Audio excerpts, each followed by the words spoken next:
Louvado seja nosso Senhor Jesus Cristo, para sempre seja louvado. Nós estamos assim reunidos e unidos em nome do Pai, do Filho e do Espírito Santo. Um bom dia para todos nós, que Deus possa promover para cada um daqueles que estão ouvindo neste momento, esse áudio, um dia luminoso. Luminoso não apenas pelo astro-rei, o sol, mas iluminado pela luz que emana do coração de Jesus. O coração rasgado, que foi rasgado, e dele emana raios luminosos de misericórdia para com todos os seres humanos de todo tempo e lugar. E esta luz que emana do coração de Jesus nunca se extinguirá. É uma emanação, é uma manifestação eterna. E quando nós partirmos deste mundo, o nosso lugar será debaixo dessa luminosidade. Toda a luminosidade do amor do Pai, todo o brilho de santidade, toda a luz que emana do Pai, de toda a sua pessoa, toda a luz que emana do coração de Jesus rasgado e toda a luz que emana do Espírito Santo, que é tido como luz, e outros símbolos, água, fogo, ar, pomba, selo, o próprio dedo de Deus escrevendo as tábuas da lei, o óleo. Assim se manifesta o Espírito Santo, mas ele abre as asas e emana uma luz que, unido ao Pai e ao Filho, é uma luz tão intensa que é capaz de cegar qualquer ser vivo. Mas quando nós estivermos junto de Deus, como é promessa do próprio Jesus, quando ele diz: eu vou e prepararei para vós uma morada, e onde eu estiver estarás comigo. E esta promessa com certeza já se cumpre e se cumprirá para aqueles que verdadeiramente creem, para aqueles que verdadeiramente sentem sede, estão sedentos. Tem uma garantia que este amor é verdadeiro, é eterno, que este amor é incondicional, que este amor, ele é para nós.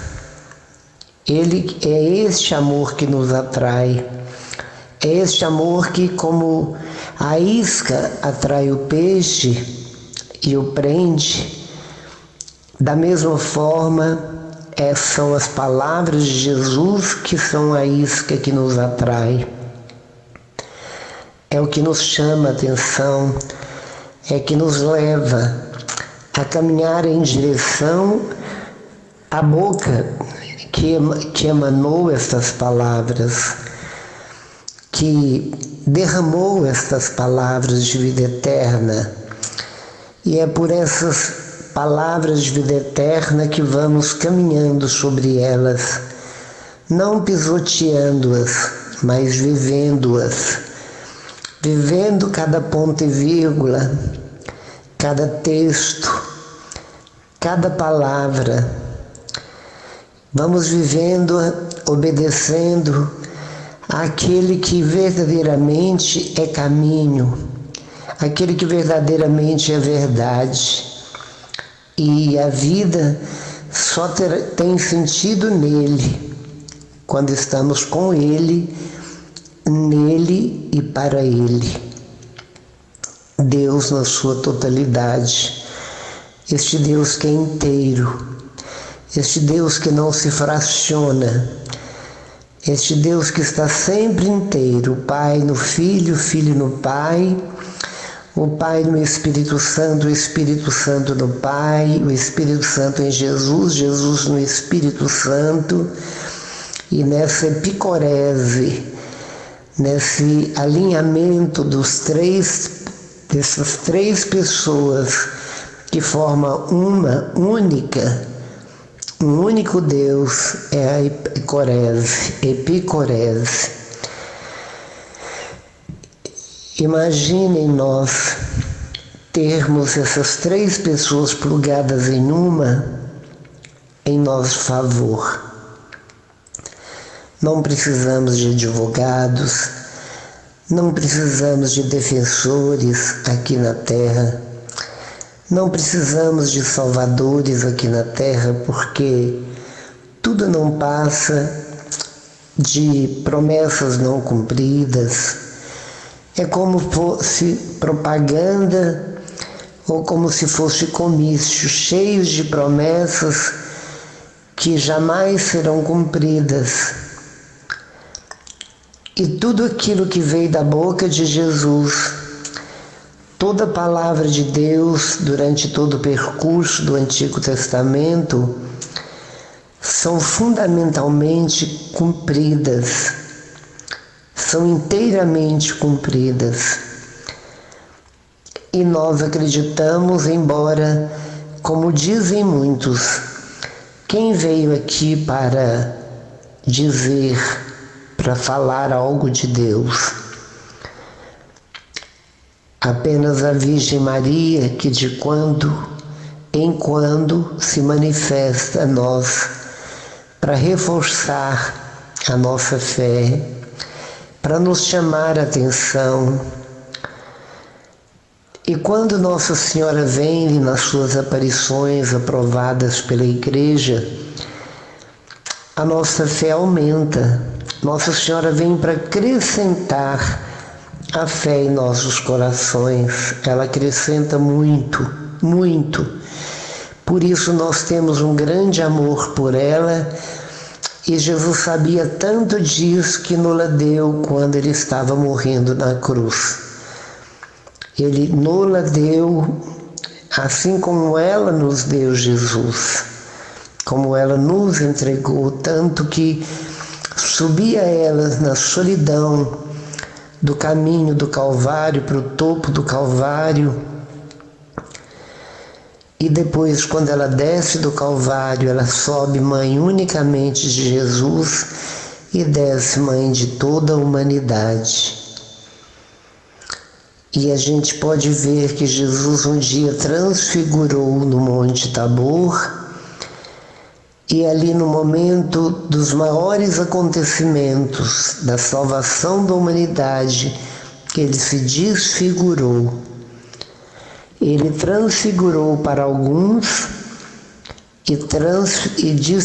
ele transfigurou para alguns e desfigurou para toda a história de toda a humanidade, a partir daquela tarde dolorosa de sexta-feira da Paixão, para todo sempre aquela imagem desfigurada de Jesus permanecerá na memória, permanecerá nas promessas de que Isaías, as profecias que Isaías nos fez no capítulo 53 de Isaías, a palavra de Deus, e todas elas foram cumpridas na íntegra, numa precisão cirúrgica, na plenitude dos tempos. 720 anos após essa promessa, tudo aconteceu tal qual foi profetizado.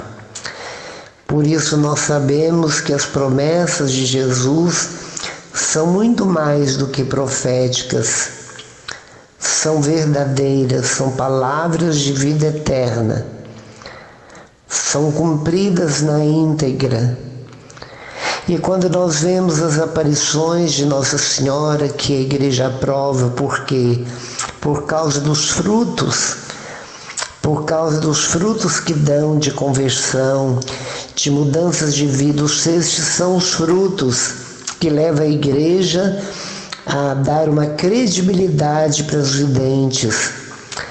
Assim como uma das maiores aparições de Nossa Senhora, que levou a humanidade a começar a rezar com intensidade o terço, a amar Nossa Senhora com uma piedade muito grande, uma veneração muito grande por ela, foi quando ela se manifesta em Fátima no dia 1917, em todos os dias 13 de cada mês, a partir do mês de maio.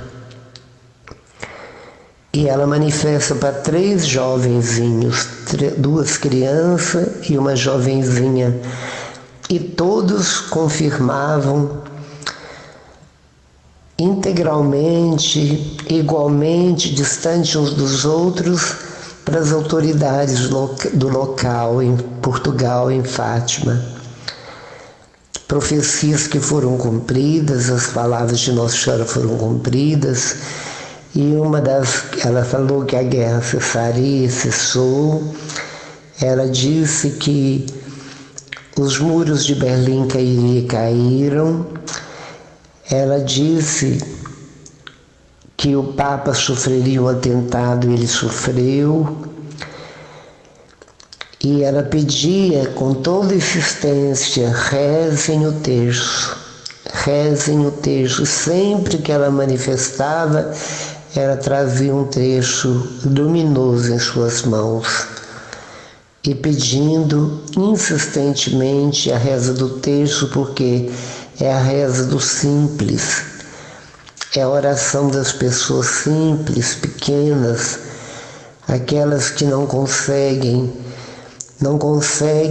espontaneamente fazer longas orações ou alguma oração, porque não tem o costume nem o hábito. Mas a reza do terço é algo que, quando rezado em família, a família não se esfacela, a família não desintegra, porque o terço cerca a casa, cerca a família. O demônio não consegue penetrar ali pela força da oração de toda a família num só objetivo, em comum. E quando rezamos as Ave Marias, nós sabemos que nós nos dirigimos a Jesus nas contemplações bíblicas, que cada mistério, nós, por Nossa Senhora, que é uma oração bíblica, que foi dita pelo Pai no ouvido do anjo Gabriel, nós repetimos as palavras do Pai, nós repetimos palavras de Isabel, e nós rezamos na Santa Maria o mundo inteiro como a Igreja nos ensinou.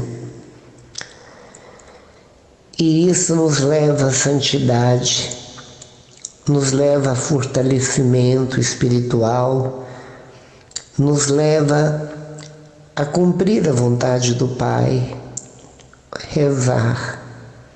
Rezem. Nossa Senhora diz o tempo todo: rezem. Ela não fala orem, ela fala rezem. E a diferença de oração e de rezar é a seguinte: a oração é quando nós espontaneamente compomos uma oração. Rezar é quando nós fazemos orações repetitivas como a Ave Maria, como o Pai Nosso. Orações já escritas, já decoradas, porém nós entramos no espírito da oração, nós entramos no clima da oração, nós elevamos nosso pensamento ao alto. Por isso ela tem tanto valor quanto a oração que muitos nos criticam dizendo que nós ficamos com rezação. Mas enquanto nós rezamos, nós não estamos pecando. Nós estamos comunicando com Deus. Estamos comunicando com o céu. E quando falamos do céu, nós lembramos, quero fazer um lembrete, que Nossa Senhora, ela foi tão maravilhosa que por causa da secularização, do tempo em que ela aparece, por causa do esfriamento da fé de muitos, ela leva os 3 pastorinhos a terem a visão do céu, do purgatório e do inferno. Ela mostrou para eles, e as fotografias eu tive em Fátima, e comprei uma revista que fala tudo, tem as fotos, todos os arquivos da época, as fotos da época, a história da época. E ali entrei na igreja, vi o túmulo de Jacinta e de Francisco, e estava também um túmulo de Lúcia esperando, ela ainda não tinha morrido. Ela seria sepultada também lá na Cova da Iria, no adro, dentro da igreja de Nossa Senhora de Fátima. E ali eu pude ir ao campo, o campo dos pastorinhos, e ali tinha o lugar exato onde apareceram. Nossa Senhora apareceu para eles com a imagem de Nossa Senhora, com a imagem dos pastorinhos, e todas essas vinheiras, essa árvore que eu não entendi o nome, mas eu pensava, as vinheiras são muitas asinhas, como os portugueses falam a nossa língua, e eu acertei, porque quando eu cheguei, as folhas parecem borboletas pequenininhas, com 2 asinhas, e é muitas borboletas que compõem o arbusto, e com isso formava a vinheira. Então a vinheira eu percebi e fiz um comentário que era muitas asinhas, asinheiras. E quando ela mostra, Nossa Senhora mostra essas 3 realidades, ela ainda fala para os pastores que no inferno chove como granizo de almas. No purgatório, algumas almas menos do que no inferno. E no céu são raras almas que lá chegam. Então ela falava isso com muita tristeza. E quando as crianças viram o inferno, elas ficaram com os rostos completamente assustados. A gente percebe, nenhum olhou para o outro, mas o rosto de todos os 3 eram de pavor. Eles estavam como que em êxtase no momento.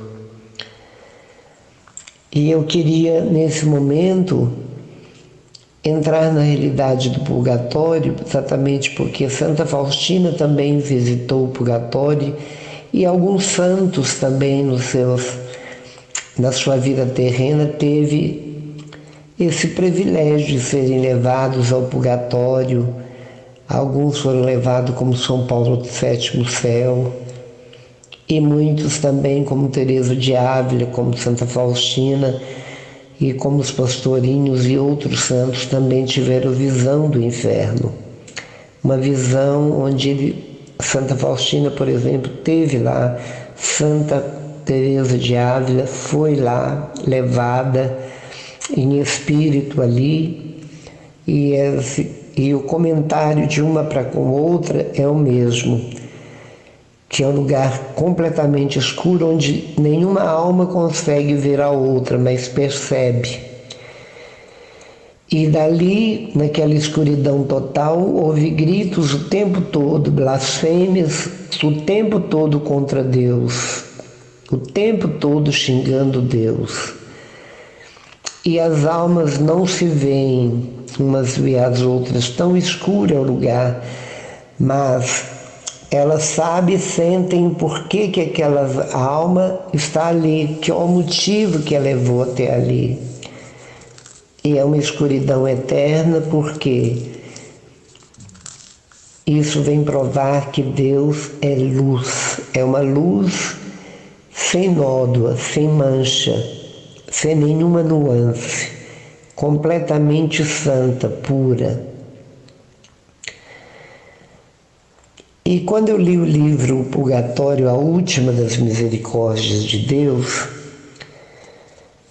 eu não entendi porque o Purgatório era a última das misericórdias de Deus, um livro raro que um monge me emprestou. E eu li, devorei em pouco tempo, porque eu acho muito atraente as leituras dos dogmas de fé, principalmente no que diz respeito à realidade da igreja padecente, da igreja triunfante, da igreja militante. E o purgatório como igreja padecente, onde as almas passam para purgar, para pagar pelas penas adquiridas pelos nossos pecados praticados na terra. E há pecadores que pecam porque gostam de pecar, mas ali passa muito mais almas que não gostam de pecar, mas elas precisam dali passar. Então, o purgatório é a última das misericórdias de Deus, porque dali é o céu.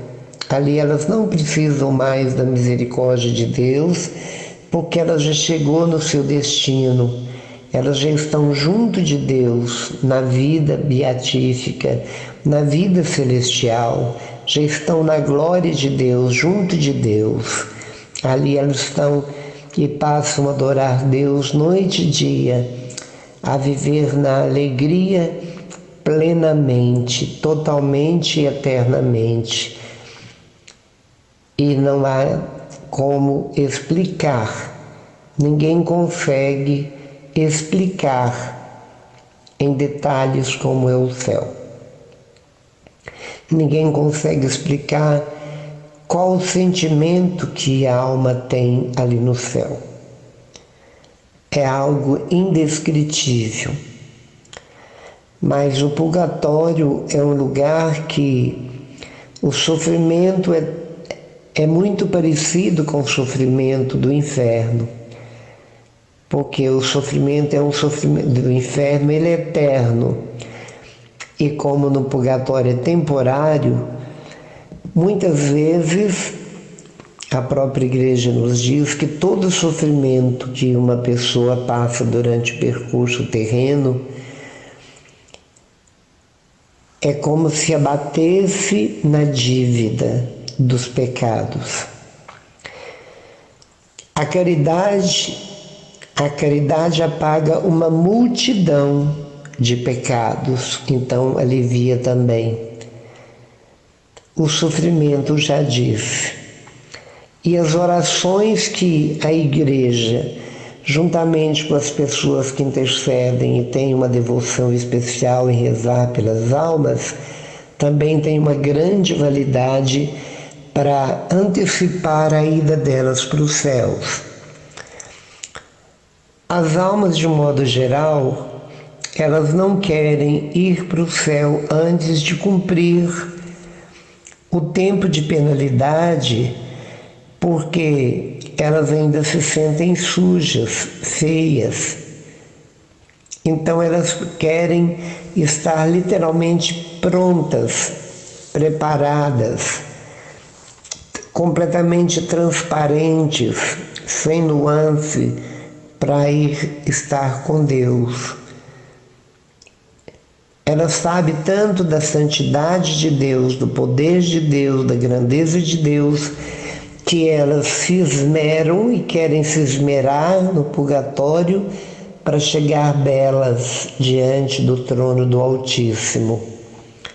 Por isso elas não se importam sofrem, mas ela sabe que é um sofrimento temporário, que é temporário porque durante o percurso do tempo elas vão pagando e vão eliminando todas as penas devidas aos pecados cometidos aqui na Terra.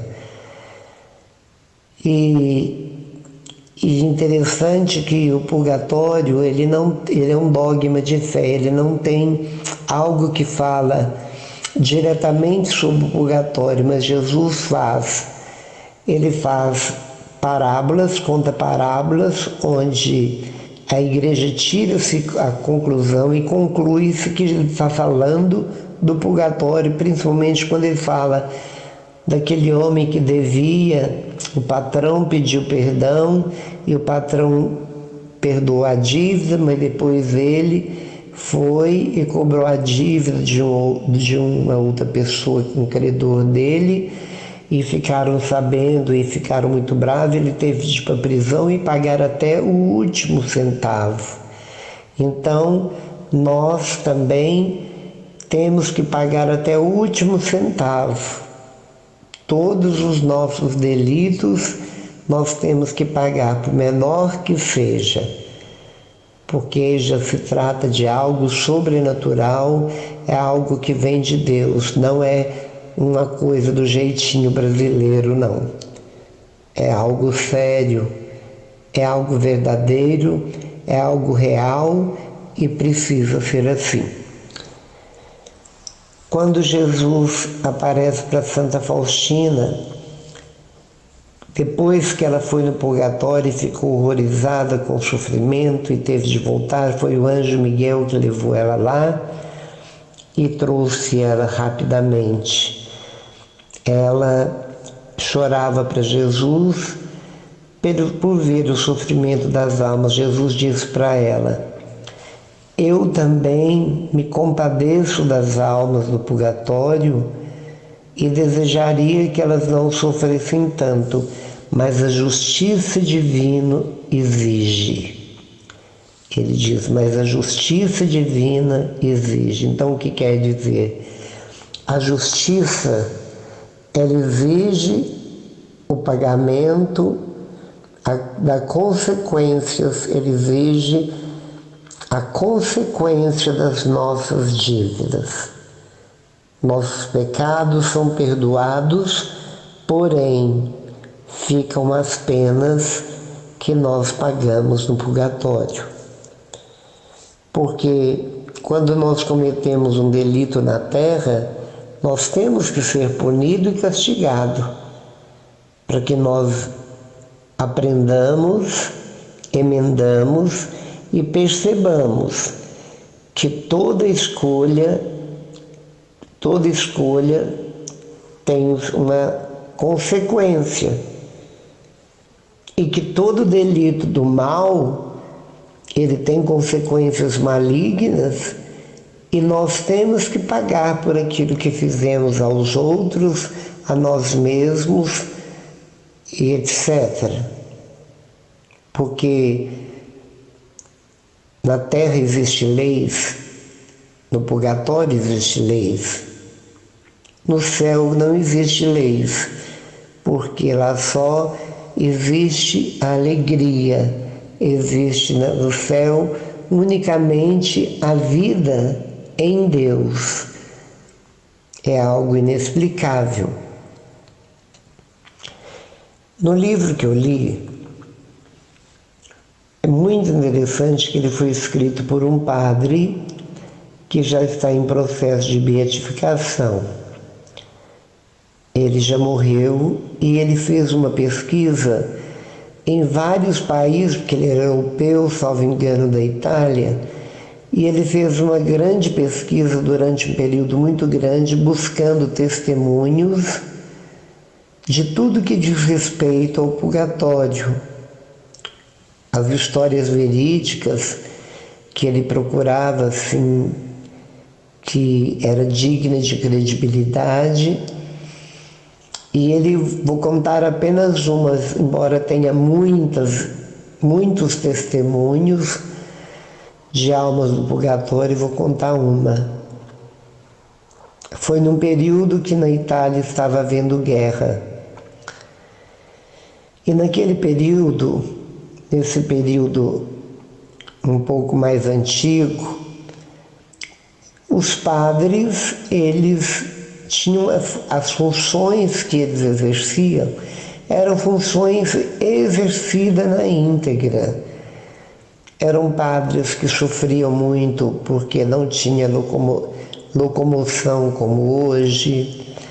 Eles não tinham o descanso que os padres têm hoje, porque as demandas eram grandes e poucos eram os padres para atender confissões, para fazer as celebrações, para atender casamentos, que eram muitos, muito mais do que hoje. Hoje quase praticamente só tem casamento no civil. Naquele tempo todas as pessoas, as moças, casavam na igreja, era algo, a piedade do povo era muito mais intensa do que hoje. Até há pouco tempo eu arrumava 10 noivos por sábado. Hoje, salões poucas noivas arrumam. E muitas noivas se vestem de noivo, mas não para casar na igreja. Se vestem, fazem aquela caminhada num determinada chácara, determinado lugar, e ali alguém fala algumas palavras, alguém que tem um bom oratório, e casam-se no civil e aparentemente naquilo que tem na igreja do desfile da noiva, aqueles aparatos todos.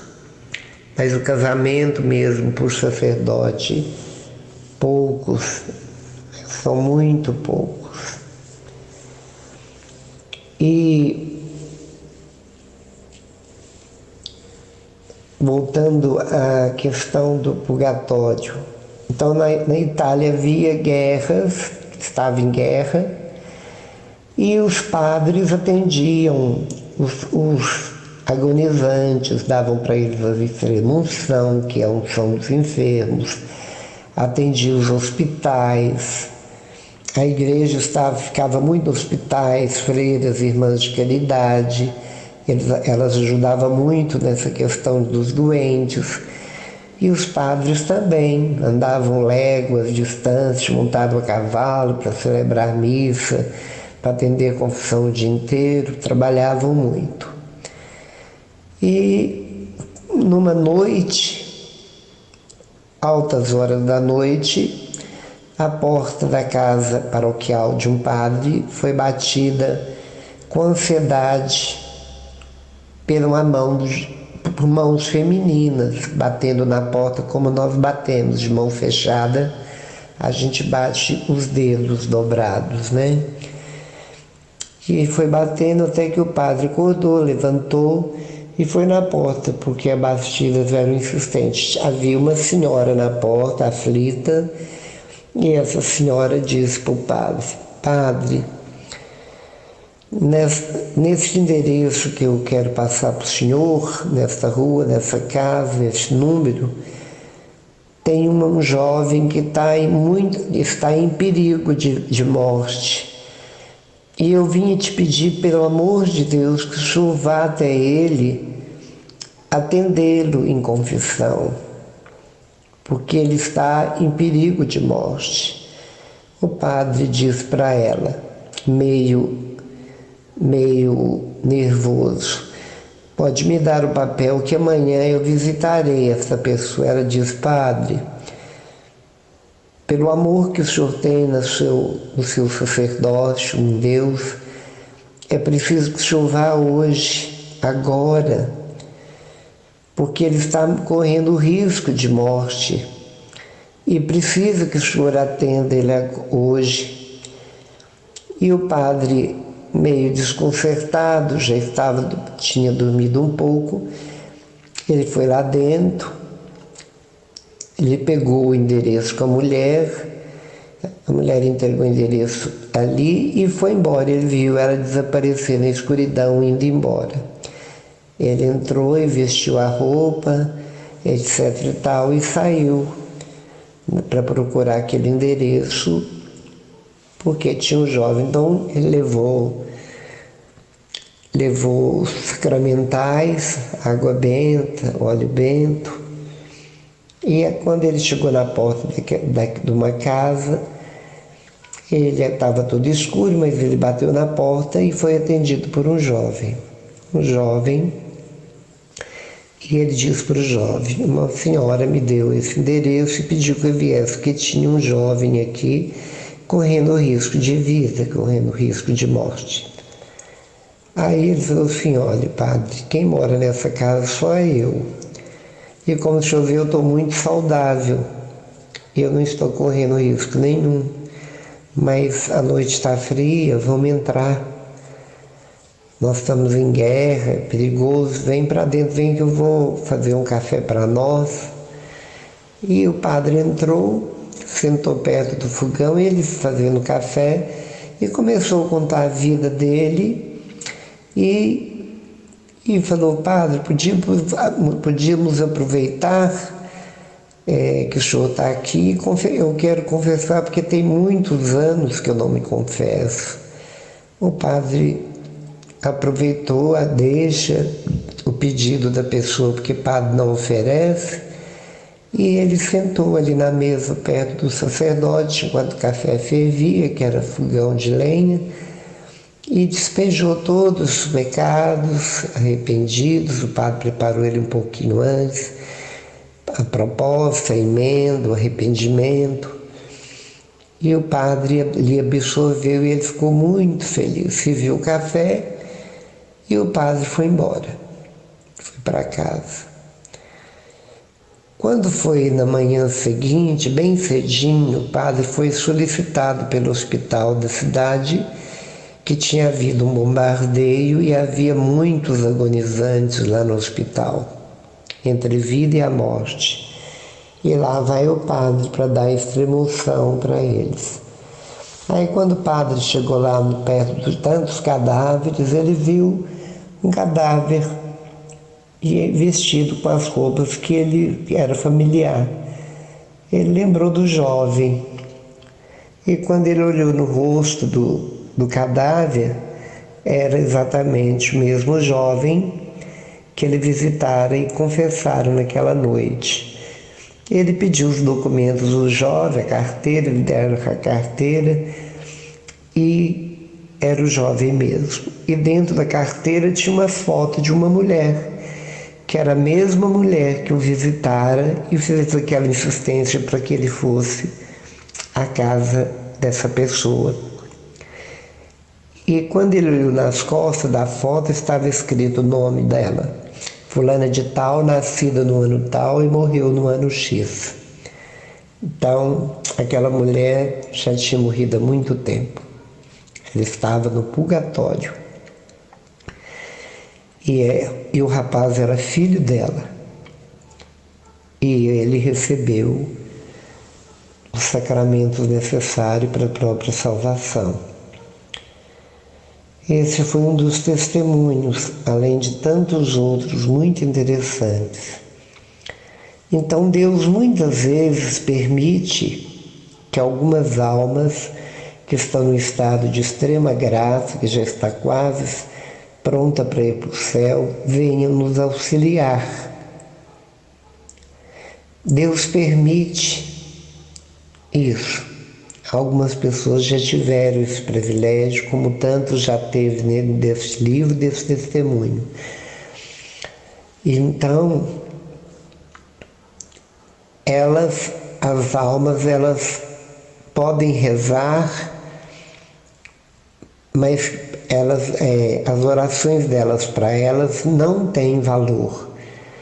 É preciso que a igreja militante, que somos nós, celebremos missa pelas intenções delas, rezemos pelas almas o máximo de vezes possível. O dia de segunda-feira é o dia de irmos ao cemitério visitar os mortos e rezar ali pelas almas. E o que pudermos fazer para o sacrifício para elas, para ajudá-las, Elas nada podem para si, mas elas podem para nós, elas podem interceder por nós, porque elas já estão quase na glória, já estão purificando e quase santas. Nossas orações causam grandes alegrias nelas, porque ajudam-nas a ir mais rápido para o céu. Então, nós precisamos ter essa devoção, que muitas pessoas não têm porque não acreditam na vida após a morte. Não acreditam. Mas os relatos que existem, as aparições que aconteceram de Nossa Senhora, nos prova, e a Igreja, a infabilidade da palavra do Papa é a infabilidade. A Igreja, nós temos essa crença, essa fé, e num capítulo de Macabeus fala sobre oração pelos mortos. E muitas pessoas não rezam pelos mortos, a não ser que sejam pelos falecidos da família, e muitas vezes só nos dias adequados, com missa de 7º dia, missa de ano. E na realidade, missas nós podemos pedir de quando em vez, mas nós podemos, na hora da missa, na hora da entrega, oferecer a missa na intenção delas, mas nunca ficar sem rezar pelas almas, porque elas ficam extremamente felizes com as nossas orações.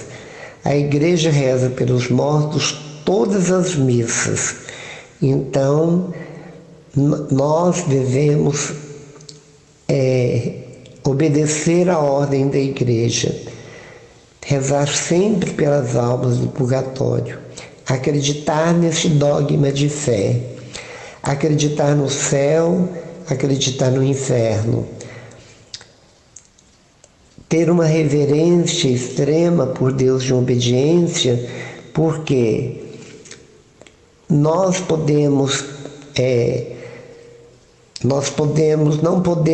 não conseguimos muitas vezes acreditar 100% nessas verdades.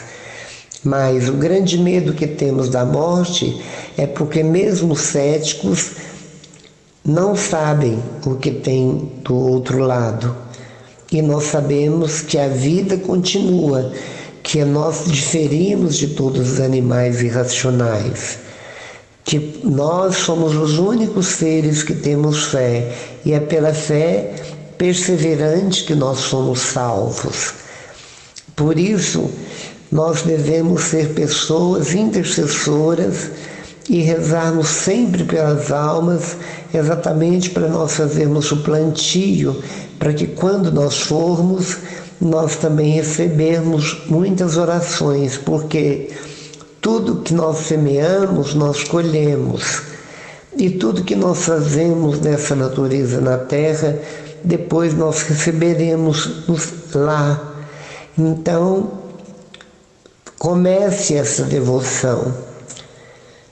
Você que está escutando, tudo que eu falo se refere a Deus, aquilo que é de Deus, aquilo que faz parte da realidade divina. Por isso, a minha fala não é simplesmente uma balela, uma fala sem nexo e sem sentido. É tudo baseado na teologia, que eu fiz o curso, é baseado e pautado nas verdades bíblicas, é baseado na palavra de Deus, é baseado nestes testemunhos que são reais, porque a palavra convence, mas é o testemunho que arrasta. E nós precisamos de rezar muito, muito mesmo, pedir o auxílio das almas em nosso favor e darmos o grande auxílio, rezando sempre por elas, pelos nossos antepassados, por todos os mortos, principalmente do Covid, esse tempo todo, porque quantas almas, quantas pessoas que têm morrido, e a maioria delas correm para buscar socorro unicamente no hospital de campanha, buscando remédios, e no entanto morrem sem receberem a dignidade de um agonizante. Não tem confissão, não tem a unção dos enfermos, não tem. Então, quantas almas, quantas pessoas morreram? E quantas delas precisam das nossas orações?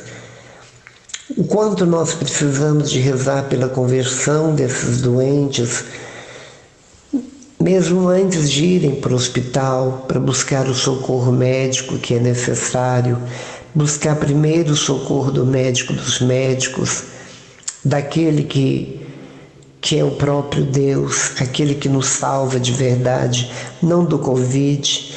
Não é buscar a vacina como prioridade, mas buscar Deus como prioridade. O resto virá por acréscimo.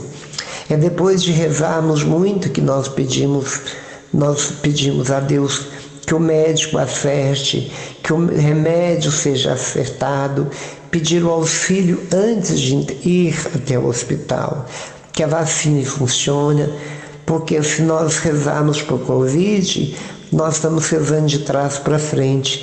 Primeiro rezar pela conversão de todos que estão contaminados e todos aqueles que vão morrer por este mal.